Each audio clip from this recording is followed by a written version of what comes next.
Harold Allen, 50-acre lake in Alabama. And Harold, coming to a lake like this, what is it that you noticed immediately, and how does what you've observed translate into your strategy and your approach to how you're going to fish this body of water? Mike, the first thing is it ain't Texas, buddy. You know, no. Mike, we're on a lake here in Alabama, central Alabama, about a 35 to 45 acre lake. Never been on it before. Small lakes always hold fish. I mean, if they got any age to them and all, they hold fish and good fish. My first deal is looking at the water. I mean, it's fairly clear. Water clarity, probably 2 feet. I can tell by the hillsides that it's deep. I mean, these hills come off the bank and go straight up. Now then, first thing I've done, I've looked down the water temp, 69 degrees.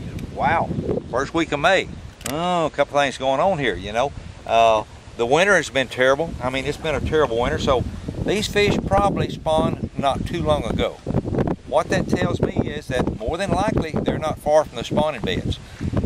If I was just gonna have fun right now and try to get a bite, I would probably go up shallow, no deeper than 8 feet, and throw a variety of baits. If they're spawned and there's some protected fry, your buzz bait, your frog, your little peak, your popper, they're going to be the baits. I mean, and they're so much fun too. You know, boom, boom, boom, boom, all of a sudden, that kind of deal.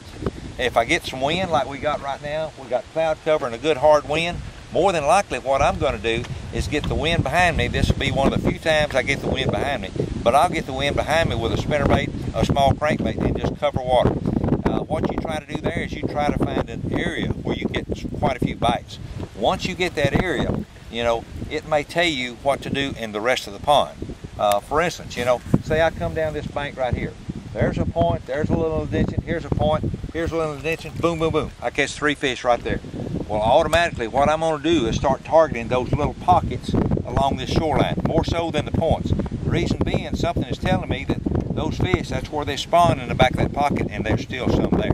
They haven't left them. So for a numbers deal, that's it. You know, you try to cover a bait that covers the water pretty fast and covers it effectively. Case like this, windy, cloud cover, you know, I'm going to get right up against the bank, you know, no deeper than 8 feet, and I'm going to go with spinner bait, a buzz bait, a popper, or something like that. Maybe a little crankbait, cover a lot of water. You know, and if I catch me 8 or 10 and I'm satisfied with that, well, then I'll back off of some of these places and fish the first drop lines, trying for a bigger fish. Majority of the time, your bigger fish spawn before your little ones do. So they get in there, they do it first, and they get back out here. Now I'm throwing a bottom bait. More than likely, I would throw a crankbait in, a big crankbait, something like that, because so many times your post spawners, when they first come out, they don't necessarily get dead on the bottom. They tend to suspend over that break line, and then it's crankbait city. You're known as a deep water structure fisherman. It's one of your historical strengths. What can you tell? You don't have a map of this lake. How are you determining that deep structure? What deep structure exists, and what deep structure you're going to try to tap with your primary presentations? Mike, so many times without a depth finder, say I was in a little flat bottom, I didn't have a depth finder.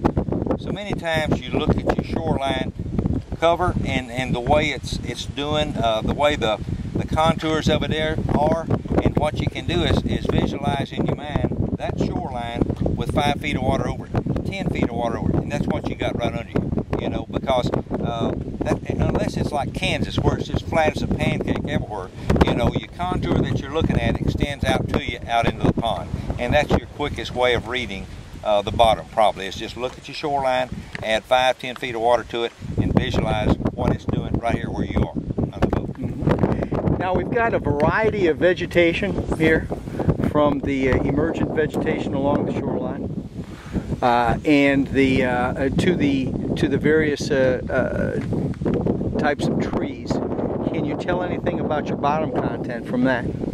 No, sir. Only the fact that probably if there is wood down there, it's hardwood, because that's what's out here. And the hardwood, you know, it's going to be, you know, it's just not going to be it's not going to be a grove, you know, of hardwood. It's going to be just scattered stumps here, there, trees all down through there. Primarily, that's it. You know, some lakes we go to, we can see tons and tons of buckbrush, or like out west in Las Vegas, we see what's called salt cedars that grow in these ravines and arroyos. Well, that'll be the type of cover that'll be out underneath the water, is those same salt cedars that you're seeing out there. Now then, I have no idea knowing how old this lake is, so any amount of cover that's under here, you know, it's already probably gone away, you know, rotted. So more than likely what I'm gonna have under me is stumps. Maybe some of these drains, these deeper areas, is standing timber that was once there when this thing impounded. I have no way of knowing that. With good electronics, I can get a handle on that, but just with my flat bottom, it's one of them deals where you got to feel your way through it. Okay. Thank you, Harold.